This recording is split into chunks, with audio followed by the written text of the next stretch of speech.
warahmatullahi wabarakatuh. Selamat pagi anak-anak. Apa kabarnya hari ini? Semoga kalian dalam keadaan sehat walafiat. Anak-anak,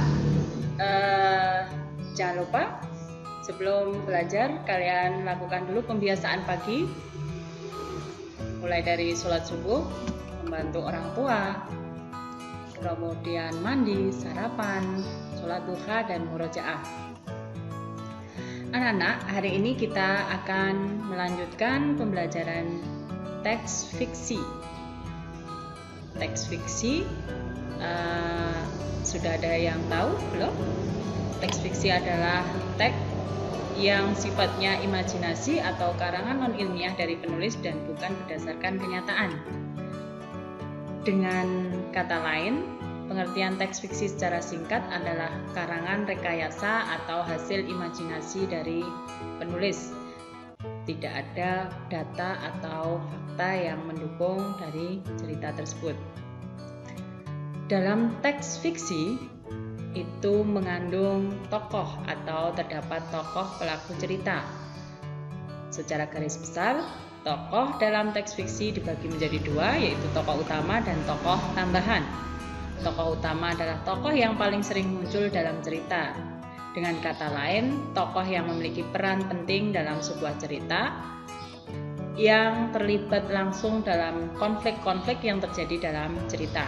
Sedangkan tokoh tambahan adalah tokoh yang mendukung tokoh utama. Tokoh tambahan tidak terlibat langsung dalam konflik yang terjadi dalam cerita. Untuk menentukan tokoh utama, itu ada berbagai cara. Caranya yang pertama yaitu dengan membaca dan melihat tokoh yang sering muncul dalam cerita, berarti dia adalah tokoh utama.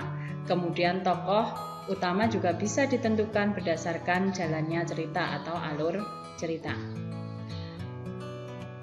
Untuk mengetahui tokoh utama dalam cerita, Bu Guru akan tampilkan penggalan cerita fiksi. Ini Bu Guru ambil dari kisah Siparto dan Bangau. Di sini diceritakan ada percakapan antara Siparto dan seorang nona. Bisa kalian baca dulu. Dalam penggalan teks ini itu terjadi pembicaraan antara Siparto dan nona. Nona di sini adalah orang yang kehujanan, kemudian berteduh di rumahnya Siparto dan meminta izin untuk menginap di rumahnya Siparto. Nah, dari percakapan antara tokoh dalam cerita fiksi itu bisa isi dari percakapan itu bisa diceritakan kembali kepada orang lain dengan menggunakan langkah-langkah berikut. Langkah-langkah menceritakan teks fiksi berdasarkan percakapan tokoh antara lain yang pertama, bacalah percakapan dalam teks fiksi berdasarkan percakapan tokoh. Yang kedua, pahami tokoh dan wataknya. Yang ketiga, pahami permasalahan atau topik yang dibahas dalam percakapan tersebut. Yang keempat, membuat ringkasan isi berdasarkan percakapan para tokoh dan permasalahan yang dibahas di dalamnya. Sedangkan yang terakhir adalah menulis ringkasan tersebut dalam bentuk paragraf. Nah, dari bentuk paragraf ini tadi bisa kita ceritakan kembali kepada orang lain secara lisan maupun tulisan. Dalam teks fiksi, untuk memudahkan kita mengetahui isinya, kita bisa mengajukan berbagai pertanyaan dengan menggunakan kata tanya apa, siapa, kapan, di mana, mengapa, dan bagaimana. Contohnya, siapa saja yang terlibat dalam cerita tersebut, kapan terjadinya peristiwa tersebut, apa saja peristiwa yang terjadi dalam cerita tersebut, kemudian di mana peristiwa itu bisa terjadi, mengapa peristiwa itu terjadi, dan bagaimana proses kejadiannya. Nah, jawaban dari pengajuan pertanyaan-pertanyaan tersebut bisa dijadikan ringkasan isi cerita. Kemudian dalam teks fiksi mengandung bagian-bagian penting atau yang disebut dengan unsur intrinsik cerita. Unsur intrinsik cerita adalah unsur yang mendukung atau unsur yang dijadikan pedoman untuk membentuk sebuah cerita. Unsur intrinsik cerita antara lain yang pertama ada tema. Tema merupakan gagasan pokok atau gagasan dasar yang membentuk suatu cerita. Yang kedua ada tokoh dan penokohan. Tokoh tadi di awal sudah diterangkan secara garis besar ada dua, tokoh utama dan tokoh tambahan. Sedangkan secara khusus tokoh itu dibagi menjadi tiga, ada tokoh protagonis, tokoh antagonis, dan tokoh tritagonis. Tokoh atau pelaku cerita dengan sifat protagonis, maka dia akan memerankan sebagai tokoh yang berperan baik. Misalnya dengan karakter seorang yang jujur, kemudian dermawan, pemaaf, dan lain sebagainya. Kemudian yang dimaksud dengan tokoh antagonis adalah tokoh yang memerankan watak jahat, misalnya saja sebagai pencuri dan lain sebagainya. Kemudian yang ketiga adalah tokoh tritagonis. Tokoh tritagonis adalah tokoh penengah antara tokoh protagonis dan antagonis. Unsur yang ketiga adalah watak dan perwatakan. Watak merupakan sifat yang dilakukan oleh tokoh. Di sini watak dibagi menjadi dua, ada watak baik dan watak jahat. Watak baik contohnya suka menolong, pemaaf, adil, bijaksana, dan lain sebagainya. Sedangkan watak yang jahat itu misalnya ada kejam, pembohong, kemudian ada lagi wataknya itu zalim dan lain sebagainya. Kemudian yang keempat ada alur. Alur di sini bisa dibilang kata lainnya adalah plot. Alur merupakan urut-urutan peristiwa dalam cerita. Bisa juga disebut dengan jalannya cerita. Dalam alur itu ada beberapa tahap terjadinya peristiwa dalam cerita. Ada tahap perkenalan, kemudian timbul adanya konflik atau permasalahan-permasalahan dalam cerita, kemudian adanya klimaks atau puncak dari konflik-konflik yang terjadi dalam cerita, serta tahap terakhir adalah penyelesaian masalah. Alur dibagi menjadi tiga, ada alur maju, alur mundur, dan alur campuran. Alur maju adalah alur yang urut-urutannya ceritanya itu runtut, mulai dari perkenalan, timbul adanya konflik, kemudian klimaks, dan penyelesaian masalah. Sedangkan alur mundur itu adalah alur yang kebalikan dari alur maju. Bisa diceritakan dari bagian akhir dulu, yaitu penyelesaian masalah, adanya puncak masalah atau klimaks, kemudian adanya konflik dan penyelesaian masalah.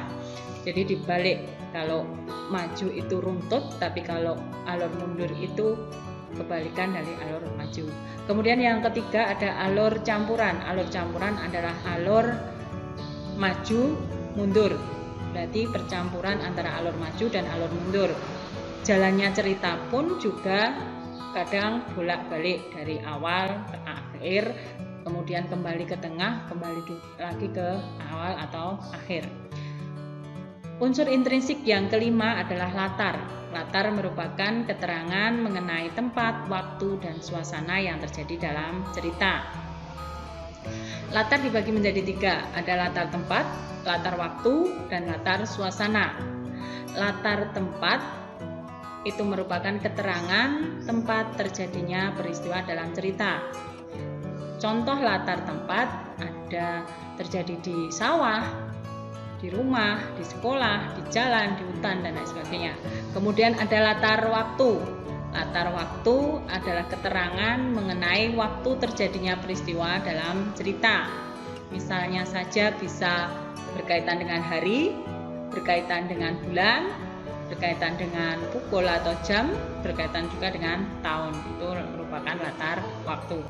Yang ketiga ada latar suasana. Latar suasana adalah keterangan mengenai suasana yang terjadi dalam cerita. Misalnya contohnya suasananya itu menyenangkan, kemudian ada suasana yang mengharukan, mengecewakan, menakutkan ataupun menyeramkan.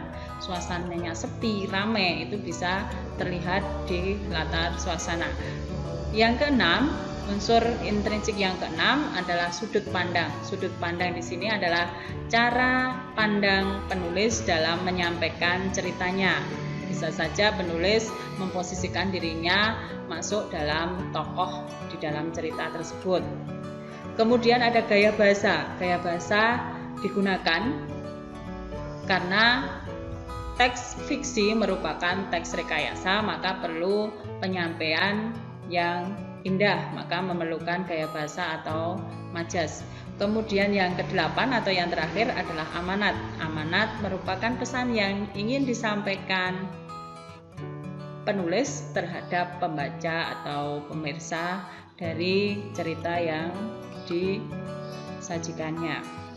Dalam amanat ini mengandung pesan atau pelajaran bagi yang membaca cerita tersebut. Biasanya itu terkandung, bisa dilihat dari karakter atau penokohan para tokoh-tokohnya. Amanat ada yang tersirat dan tersurat. Kalau tersirat itu berarti bisa dilihat dari tingkah laku tokoh dalam memerankan watak. Kemudian kalau tersurat berarti sudah bisa langsung dibaca atau tertulis dalam cerita tersebut. Kemudian teks fiksi itu bisa juga, kalau tadi disampaikan secara lisan atau tertulis dengan membuat ringkasan, bisa juga disampaikan dalam bentuk bagan atau diagram yang disebut dengan mind map. Penyajian atau menceritakan kembali teks fiksi ke dalam bagan itu bisa menggunakan kata tanya 5W1H atau yang antara lain kata tanya itu siapa, apa, kapan, di mana, mengapa, dan bagaimana. Misalnya siapa tokohnya, apa peristiwa yang dialami tokohnya, kapan peristiwa itu terjadi, di mana peristiwa itu terjadi, dan mengapa peristiwa itu terjadi, serta bagaimana tindakan tokoh utama dalam mengatasi permasalahan yang dihadapi dalam cerita. Jadi teks fiksi itu selain bisa disampaikan isinya secara lisan maupun tulisan, juga bisa dibuat bagan untuk memudahkan orang lain mengetahui isi teks tersebut. Mungkin sekian dari Bu Guru penjelasan tentang teks fiksi hari ini. Kalian bisa memperbanyak referensi buku-buku bacaan tentang teks fiksi dengan pergi ke perpustakaan atau mencari di internet. Jaga selalu kesehatan, jangan lupa beribadah dan berdoa.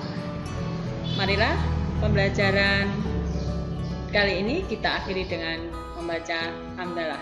Alhamdulillahirabbil alamin. Sekian dari Bu Guru.